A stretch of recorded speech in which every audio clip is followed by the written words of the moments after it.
तुम लोग तो चुप रहो।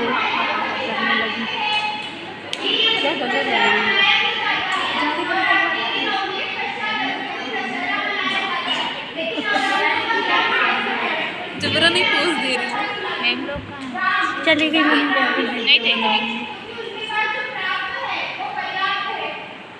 जो उनके पास प्राप्त है वो उन्हें पर्याप्त है, लेकिन रावण मैम लोग नहीं आ रही मंदोदरी जैसी सुंदरी होने के पश्चात भी दूसरी नारी पर अपनी नजरें डाली। वो संसारनारी को उठाकर अपने पास ले आई, इसीलिए उसका सर्वनाश निश्चित था। तो अब आप जानते हैं कि राजा और महाराजा क्यों मनाए जाते हैं और दशहरा का क्या महत्व है। राम रावण के युद्ध में एक दिन ऐसा आता है जिस दिन रावण स्वयं युद्ध लड़ने के लिए आते हैं।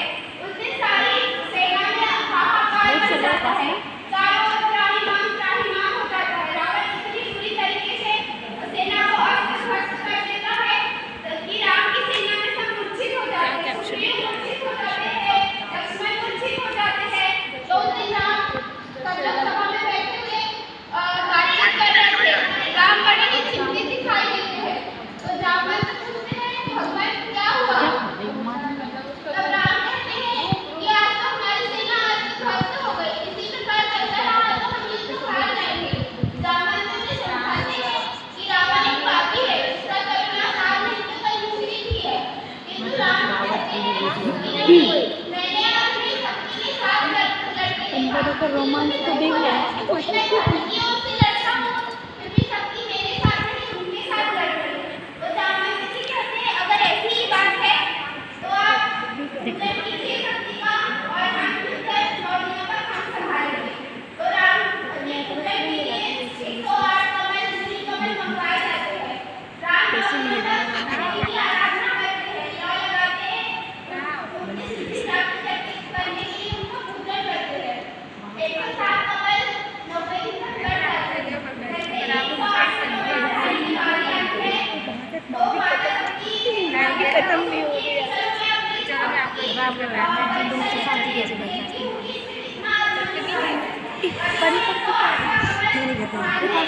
सुनना, बंद कर दूँ अभी, बंद कर दूँ इसकी लेक्चर में।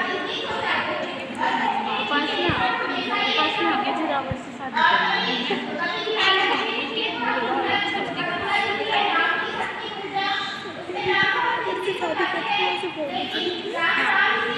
मैं बोलूँगी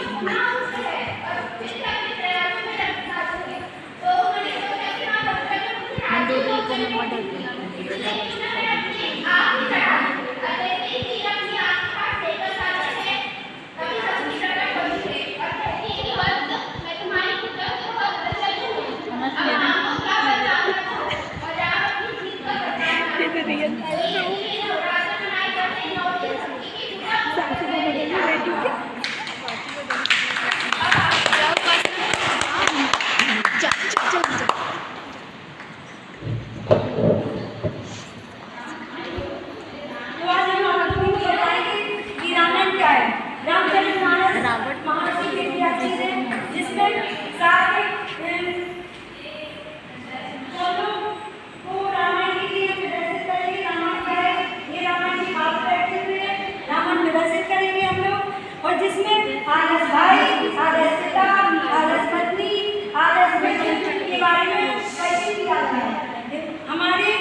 तिथि मधुमास पुनीता सकल पक्ष अभिजित हरि प्रीता मध्य दिवस अति शीत नदामा पावन कार लोक विश्रामा सुन शिशुदन परम पिए वाणी सब चली आई सब रानी हर्षित जय दाई दासी आनंद मगन सकल पुरवासी।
नामकरण के पश्चात जब महाराज दशरथ और तीनों रानियों ने चारों भाइयों की जवानी का बहुत आनंद लिया, किंतु कुछ समय के पश्चात राजा दशरथ को उसकी शिक्षा दीक्षा की चिंता सताने लगी। अब विश्वामित्र जी ने सोचा कि किसी वशिष्ठ से उपयुक्त गुरु तो कोई हो ही नहीं सकता चारों बालकों के लिए, इसीलिए चारों बालकों को शिक्षा दीक्षा ग्रहण करने के लिए किसी वशिष्ठ के आश्रम में भेज दिया गया। भई कुमार जबहि सब भ्राता दीन जनेऊ गुरु पितु माता गुरु गृह गए पढ़न रघुराई अल्प काल विद्या सब पाई।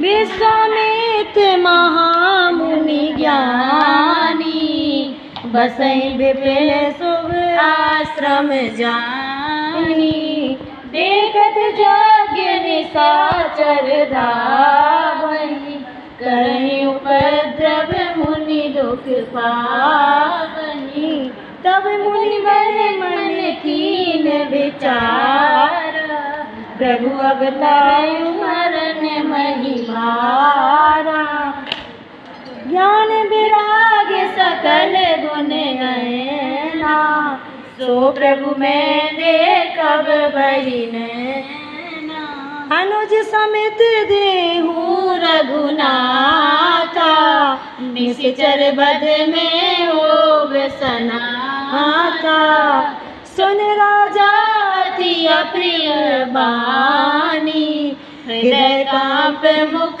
दुति मुकुलानी चौथ पन पायऊ सुत चारी, विप्र वचन नहीं कहे बिचारी। सब सुत प्रिय मोहि प्राण की नाई, राम देते नहीं बनई गोसाई। तब वशिष्ठ बहु विधि समझावा, निप संदेह नास कह पावा। श्याम गौर सुंदर दो बालक, विश्वामित्र महानिधि पाई। चले जाते मुनि दीन दिखाई, सुन ताड़ का क्रोध कर गाई।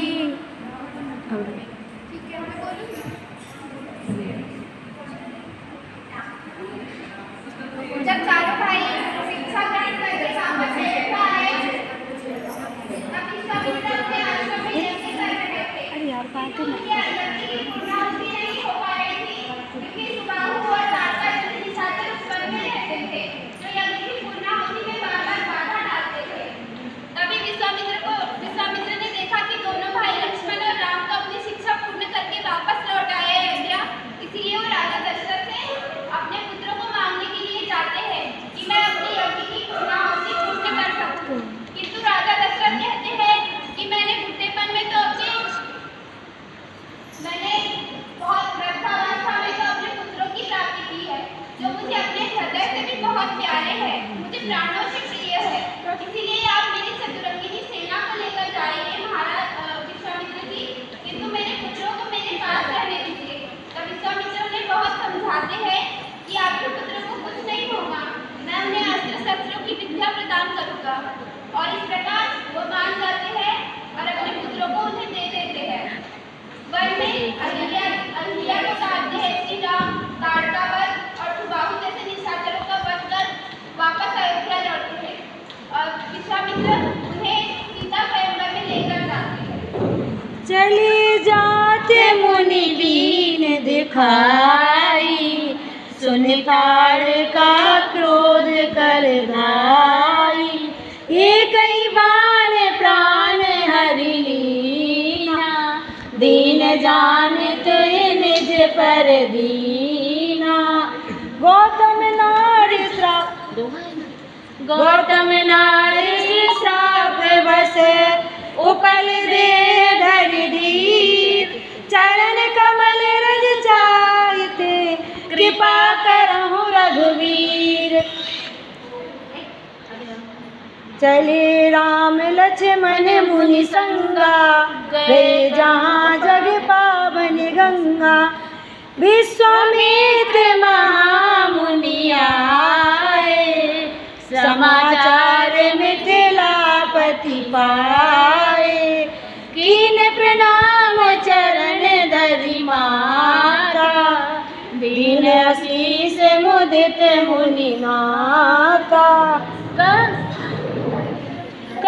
नाथ सुंदर दो बालक, मुनि कुल तिलक किनक कुल पालक। लखन हृदय लाल सा विशेषी, जाए जनकपुर आयहि देश। प्रार्थना सीता राजा जनक को तो प्राप्त नहीं, हल जोत रहे थे, पसीना बहा रहे थे, इसीलिए सीता को भूमिजा कहा जाता है। और ये माँ भारतेश्वरी जिसका विवाह राम जी के साथ होने वाला है, यह त्रेता युग की सबसे बड़ी नवयुग वधु की जोड़ी है, जो संसार को आगे दीप्तिमान करने वाली है। मैं राजा जनक यहाँ उपस्थित सभी गुरुजनों एवं सम्मानीय लोगों को प्रणाम करता हूँ एवं मैं अपनी पुत्री सीता की विवाह के लिए मैंने ये स्वयंवर रखा, जिसमें मैंने बड़े-बड़े वीर एवं प्रतापी राजाओं को बुलाया। इनमें से जो भी इस धनुष को तोड़ेगा, उसे मेरी पुत्री सीता अपने वर के रूप में प्राप्त करेगी।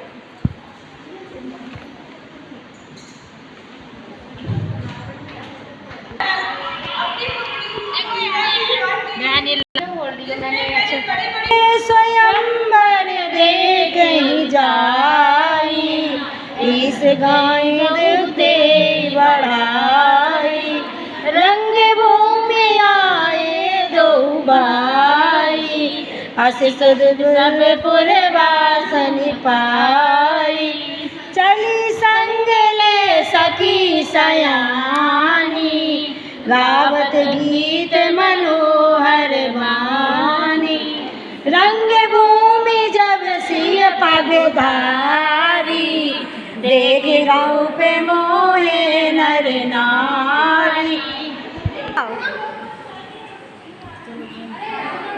रंग भूमि सिंह पाई, चली संग ले सखी सयानी, गावत गीत मनोहर वानी, रंग भूमि जब सियो पगुधारी, देखित रूप मोहे नर नारी।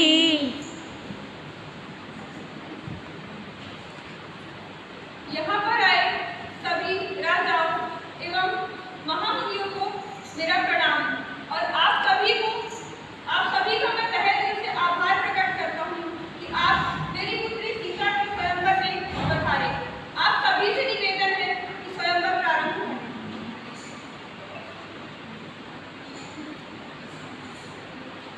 ये वो धनुष है, इसे उठा के झुकाना क्या चमत्कार है। नहीं तो सब पता चलेगा, सुनाना पड़ेगा। सुनाना है बड़े-बड़े गीत बड़ा कभी नहीं सुनाना। वो अभी तक है, होगी हमारी बारी आने दो। देखना कैसे फूल की तरह उठाना है। हमारी बारी आने से पहले गवर्नमेंट वाली तो यहाँ से जीवन नहीं जा पाएगा।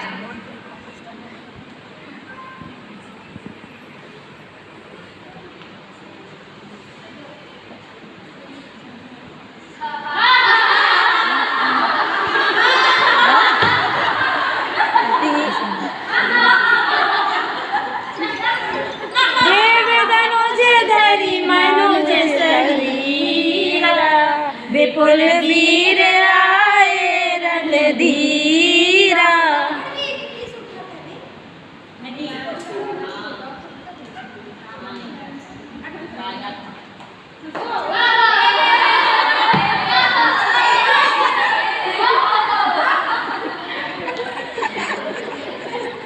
कहूँ काय लाऊ न भावा, काहू न शंकर चाप चढ़ावा। मेरी यही आशंका थी कि महाराज का प्रण पूरा नहीं होगा तो क्या होगा। मैंने उनसे कहा था ऐसी राजनीति से क्या लाभ जिससे मेरी बेटी का जीवन दांव पड़ जाए। इनकी मैं क्लियर आ रही है।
मेरा उद्देश्य किसी की अवहेलना करने का नहीं था, परंतु पूर्ण निराशावश मेरे मुंह से ये शब्द निकल गए। अगर किसी की अवहेलना हुई हो तो मुझे क्षमा करें।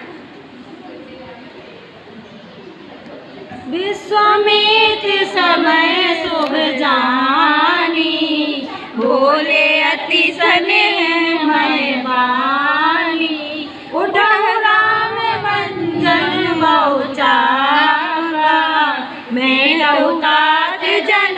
परिताया। सुन गुरु बचन सिरु नावा, हरस विषाद न कछु और आवा। लेत चढ़ावत खेचत गाड़े, काहू न लखा देख सब छाड़े। तैरन राम मज धन को घोड़ा, भले मन धुन घोर कठोरा।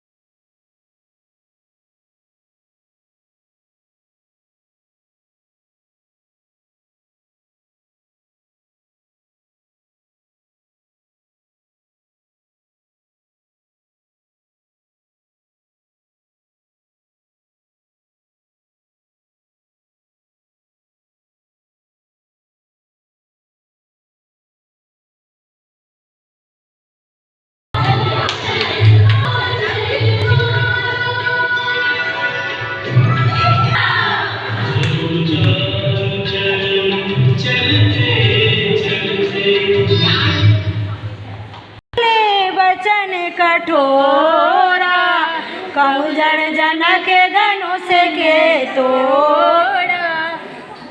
भगवान परशुराम के चरणों में चरण का प्रणाम। कल्याण हो। ये मेरी खुशी गीता है, आपका आशीर्वाद है। सौभाग्यशाली भगवान, अपना परिचय नहीं दिया तुमने। आप स्वयं भगवान कहलाते हैं, तो भगवान को अपने हर भक्त की पहचान होती है। यही सोचकर कि आज के इस दास को तो पहचानते ही होंगे, परिचय देना आवश्यक नहीं समझा। भगवान, ये अयोध्या के राजा दशरथ के राम एवं लक्ष्मण हैं। आप बहुत ही शुभ अवसर पर आए हैं। आज मेरी पुत्री सीता का स्वयंवर है। इन मीठी मीठी वचनों से तुम मुझे पहला नहीं सकता मूर्ख जनक। जिसकी इतनी कुदृष्टि हुई है, मैंने बाला के संकट में ये धनुष तोड़ने का अपराध किया। मैं महेश पर्वत पर तपस्या कर रहा था, तभी इस धनुष्य की दुष्ट ने मेरी तपस्या को भंग कर दिया। जल्दी बता मूर्ख, किसने ये अपराध किया है? नहीं तो जहाँ तक तेरा राज्य वहाँ तक की सारी जाति को खत्म कर दूंगा। प्रभु, शिव का धनुष तोड़ दे ऐसा साहस तो आपका कोई दास ही कर सकता है। उसके लिए क्या आज्ञा है, आप मुझे बताइए। जो दास होता है वो सेवा करता है, जो शत्रु होता है उसे शत्रु समझकर दंड देना चाहिए। जिसने भी ये धनुष तोड़ा है वह मेरा शत्रु है, वह मेरे सामने आए। सावधान, नहीं तो यहाँ से सभी को मैं मार डालूंगा। एक धनुष टूट गया, इसमें इतना क्रोध करने की क्या आवश्यकता है? हमने तो बचपन में बहुत से धनुष तोड़े हैं। राजा के छोकरे तनिक होश में आ। ये मेरे आराध्य भगवान के धनुष को तू बालकों का धनुष समझता है? आपको धनुष में फर्क दिखता प्राप्त देगा। हम तो क्षत्रिय हैं, हमारे लिए सभी रंग समान हैं। अभी तो उत्तरी अपनी जिंदगी से बिल्कुल भी मोह नहीं दिखता है। बस हो गया ब्राह्मण दिखता। जो क्षत्रिय होते हैं, जो योद्धा होते हैं, वो अधिक बात नहीं करते। प्रभु विश्वामित्र, इसको मेरी शक्ति का आह्वान कराओ, नहीं तो यहाँ मैं किसी को जिंदा नहीं छोड़ूंगा।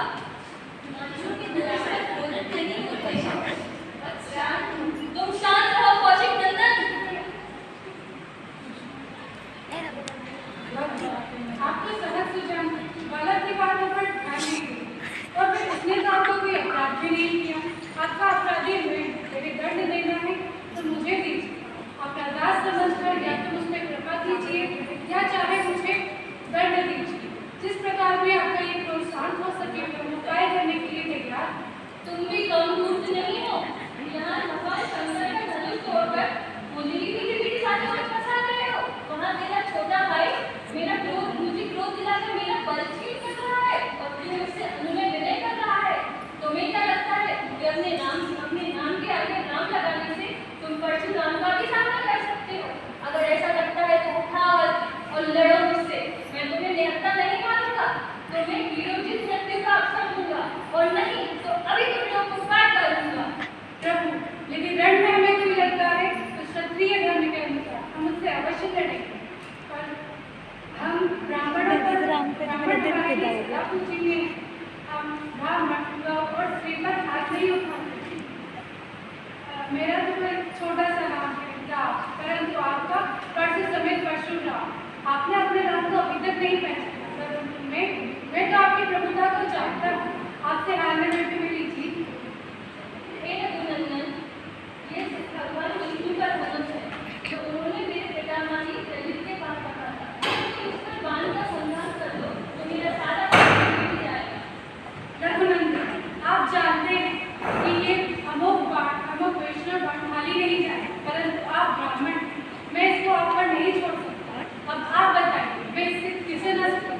आपके पास जो मन की गति से संपर्क आने जाने की जो शक्ति है, उसे क्या जो आपने पुण्य लोक अर्जित किए हैं उसे इसका नाश कर दो। मैंने सारे शक्तियों का नाश कर अपनी पूरी कक्षा बढ़ाती मैंने भी। अपने विरोध से मुक्त हो जाऊं। आपका कल्याण हो।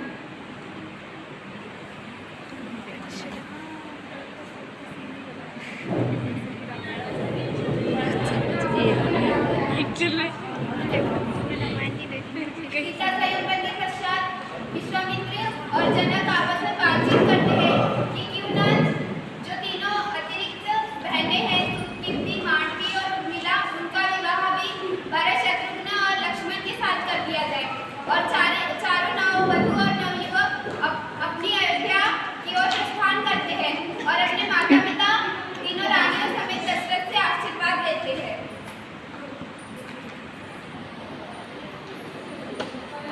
श्री गुरु चरण सरोज रज निज मन मुकुर सुधान वरन रघुवर बिमस जसे जो दायक फल चार। जब ते राम ब्याय घर आए नित नव मंगल मोद बधाए। नत राम अभिषेक सुहावा बाज राम अवध बधावा।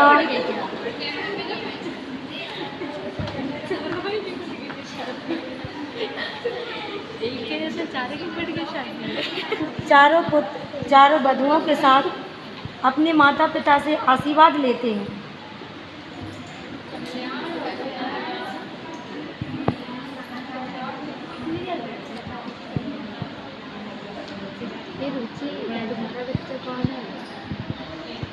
आशीर्वाद लेने के बाद सब अपनी अपनी कक्ष में चले जाते हैं। फिर दशरथ जी के मन में लालसा उमड़ती है कि अब क्यों ना राम जी का राज तिलक कर दिया जाए।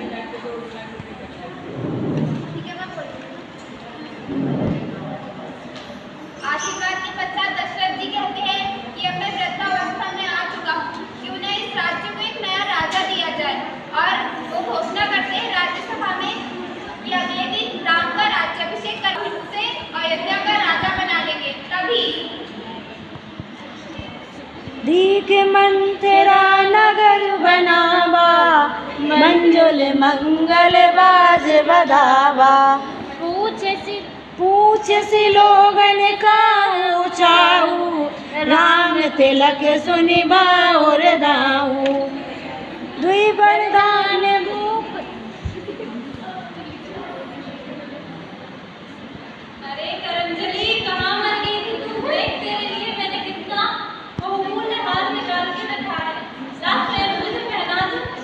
ये हार गले में मत डालो रानी, इसे दे दो तो मेरा गला काट दो, क्योंकि मैं अपनी आंखों से आपकी एक दृष्टि नहीं देख सकती। बुरे दिन? काहे के बुरे दिन? मैं तो खुशियों के सागर में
सन थाती, मांगू आज जुड़ावू छाती, कोप भवन सोने से उड़ाऊ, भय बस अघुड़ पर ना पाऊ, जाय निकट निपु कहे मृदुबानी, प्राण पिया कहिए तेरी सानी।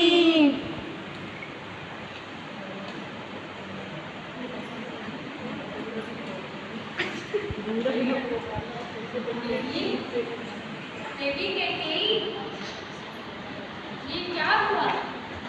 अरे ये क्या भेष बना रखा है? देवी बताओ मुझे क्या हुआ? किसने तुम्हारा अपमान किया है? ये क्रोध की अग्नि क्यों भड़काई है? वह कौन है जिसकी मृत्यु उसे बुला रही है? देवी तुम तो जानती हो तुम हमें हमारे प्राणों से प्रिय हो, तुम जो कहो हम कर सकते हैं, जो चाहिए हम दे सकते हैं। देवी तो आप सदा ही कहते रहते हैं महाराज, कभी दिया भी नहीं कुछ। मांगो देवी, हम कल क्षण तुम्हें देंगे। अभी हम तुम्हें वचन लेते हैं, हम इसी क्षण तुम्हें देंगे। अभी तो आपके पुराने वचन ही पूरे नहीं हुए और नए वचन लेके आ गए। ये रूप बदलो देवी और आओ बैठो मेरे पास।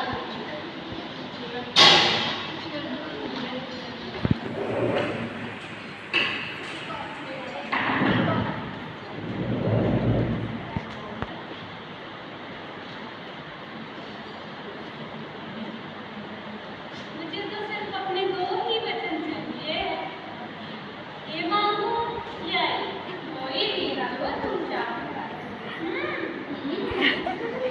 फिर आप ही बताइए। ये मांग लो। मांगो।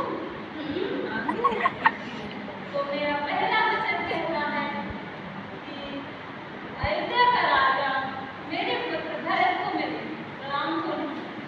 क्या? भरत को? हाँ महाराज, भरत को। और दूसरा, राम के लिए 14 वर्ष का वनवास। नहीं नहीं, ये कैसे संभव हो सकता है? मैं ये वर कैसे दे सकता हूँ? आप हमारी बात सुनकर महाराज ऐसे क्यों हो गए जैसे आपको तीर से चुभ गया हो? कैकेयी, तुम जानती हो तुम क्या मांग रही हो? हाँ राजा, भली बातें जानती हूँ मैं क्या मांग रही हूँ। नहीं नहीं, ये कैसे संभव हो सकता है? मैं ये वर तुम्हें नहीं दे सकता। इतना संताप क्यों महाराज? भरत आपका पुत्र नहीं? हे भगवान, नहीं, ये सुनने से पहले मैं मर क्यों नहीं गया? कैकेयी, मैं तुम्हारे हाथ जोड़ता हूँ, ये कठिन विचार मन से निकाल दो, ये विचार बदल दो। तोर कलंक मोर पछताऊ, मोयो नाम तेई न जाई काऊ। मैं अपने पुत्र भरत की सौगंध खा के कहती हूँ कि मैं राम को वनवास भेजने के अलावा कोई भी वर से संतुष्ट नहीं होंगी। फिर ये दशरथ के प्राण नहीं रहेंगे, राम के बिना ये दशरथ भी नहीं रहेगा। अरे कुलक्षणी कुलभाषिणी, ये तू नहीं बोल रही है, दशरथ का काल बोल रहा है, दशरथ का काल बोल रहा है। रघुकुल रीत सदा चली आई, प्राण जाए पर वचन न जाई।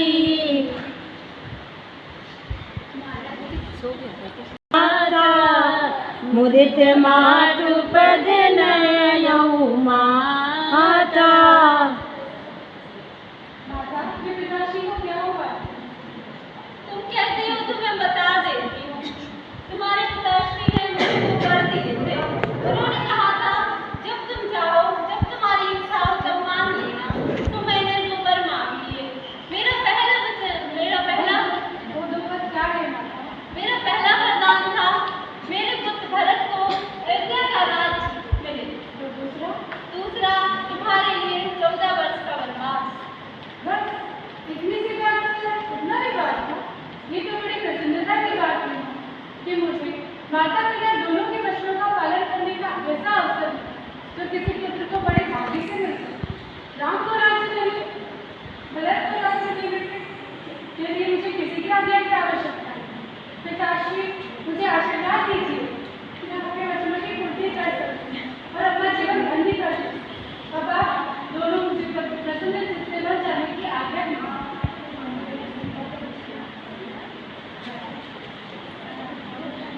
जैसे ही भाई लक्ष्मण को पता चला कि भैया राम वन जा रहे हैं, तो अपना कर्तव्य पालन करने के लिए वे माता सुमित्रा से पूछने के लिए गए कि माता, क्या मैं वन भैया के साथ वन चला जाऊं या इस अयोध्या में रुक जाऊं? तो माता सुमित्रा कहती है, कैसी अयोध्या, कहाँ की अयोध्या? यदि तुम्हारे भैया राम वन जा रहे हैं तो अयोध्या में तुम्हारा कोई कार्य नहीं। तुम्हारे लिए तो वही चौथा स्वर्ग है जहाँ पे तुम्हारे भैया राम है।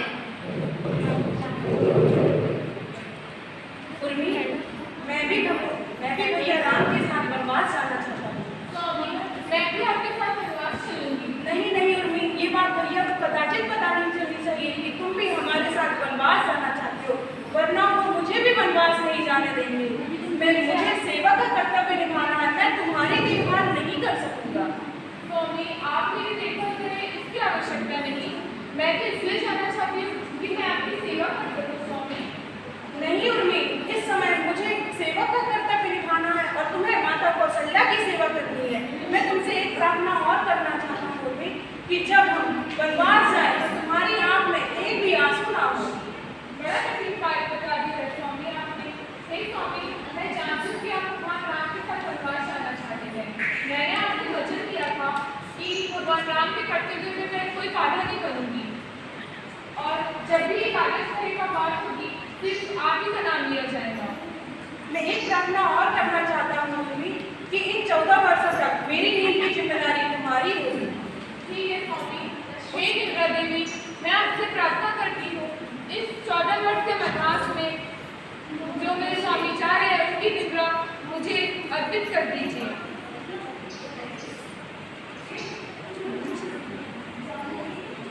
अब माता कौशल्या और सीता का संवाद।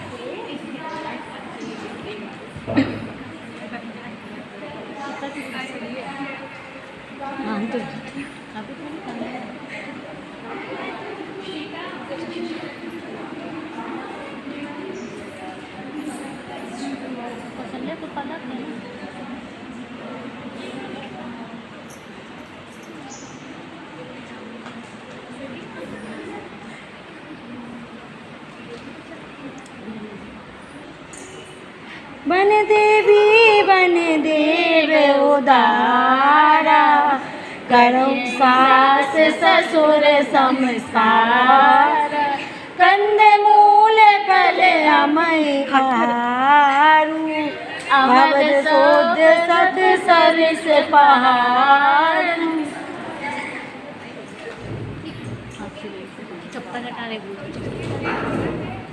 प्रणाम करते हैं, मुझे प्रणाम करें।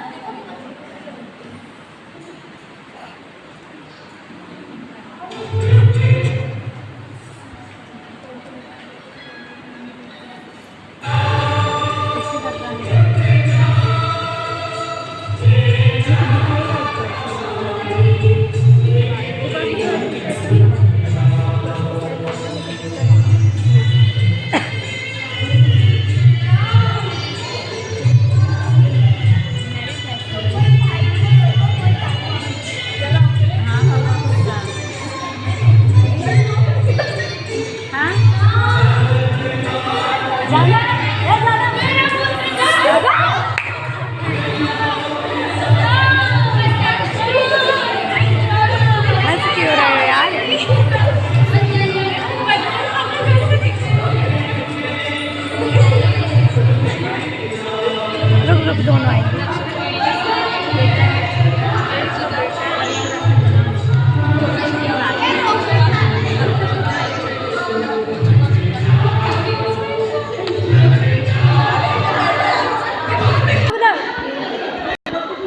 सो के बेवस सब रोवई रानी, रूपशील बलु तेज बखानी।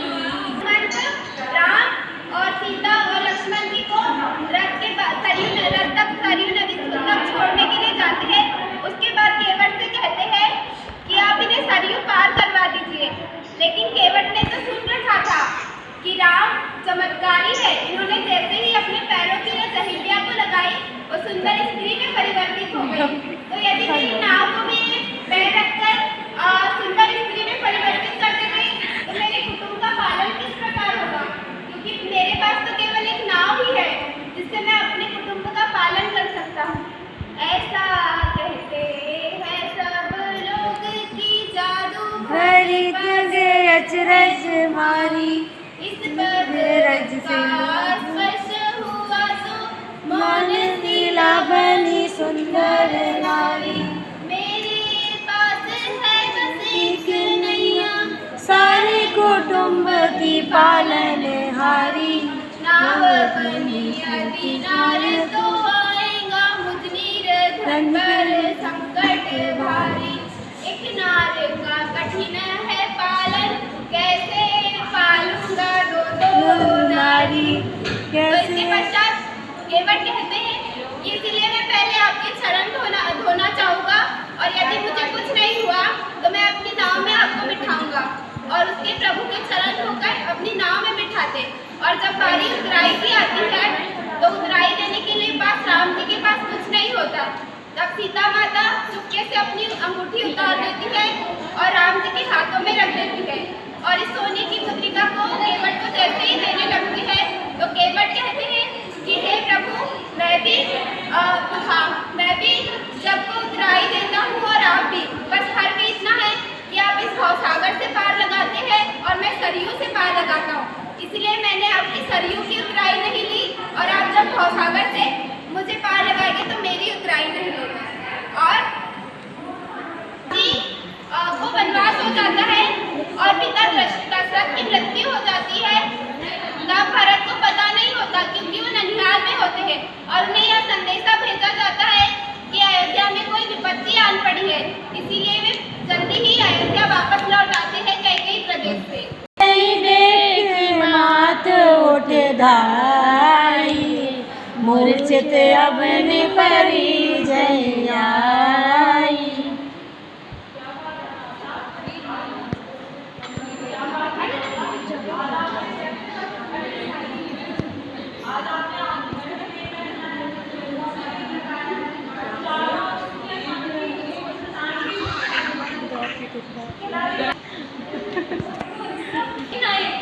अपने शरीर को त्याग कर जाना ही होता है। तुम्हारे पिताश्री ने उसी परम धर्म को सिखाया।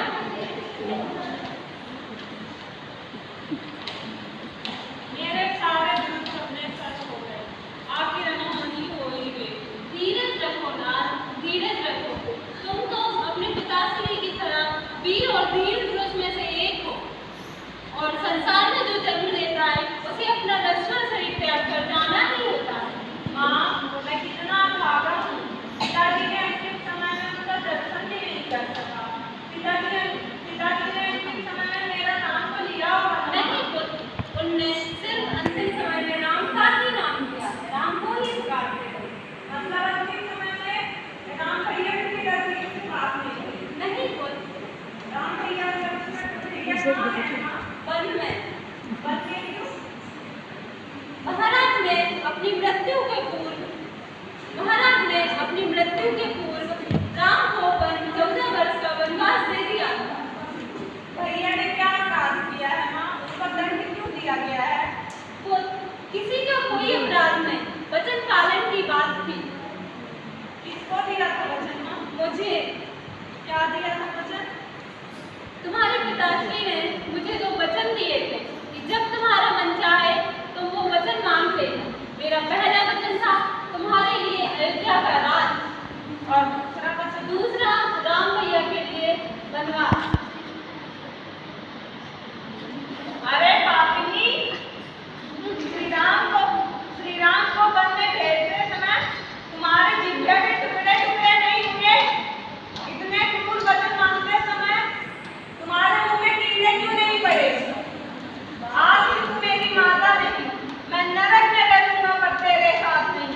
अगर मेरी आवाज परलोक तक जा रही हो तो पिताजी आप भी सुनिए। आपका पुत्र भरत अपनी माता कैकेयी का परित्याग करता है। कुल कलंक जय जन में मोई, आप जस भाजन प्रिय जन द्रोही भरत उमा आती है और कहती है महाराज हे प्रभु मैं आपकी क्या सेवा कर सकती हूँ। तब राम कहते हैं कि मैं जिस रास्ते से आया हूँ, जिस पथ से आया हूँ, कृपया उस पथ के कांटे हटा दीजिए। तो वन देवी आश्चर्य से पूछती है कि महाराज कि हे प्रभु आप तो आ पहुँचे वन में, फिर कांटे किसके लिए हटा दूँ। तब कहते हैं कि मेरा भरत मुझे ढूंढते हुए वन में जरूर आएगा, तो उसके पैरों में कहीं कांटे ना चुभ जाए। तब वन देवी कहते हैं कि वो तो तीनों लोगों का वज्र के समान शरीर इंद्र में जिसके भय से कांपता है, तो क्या अयोध्या का राजकुमार इतना कोमल है।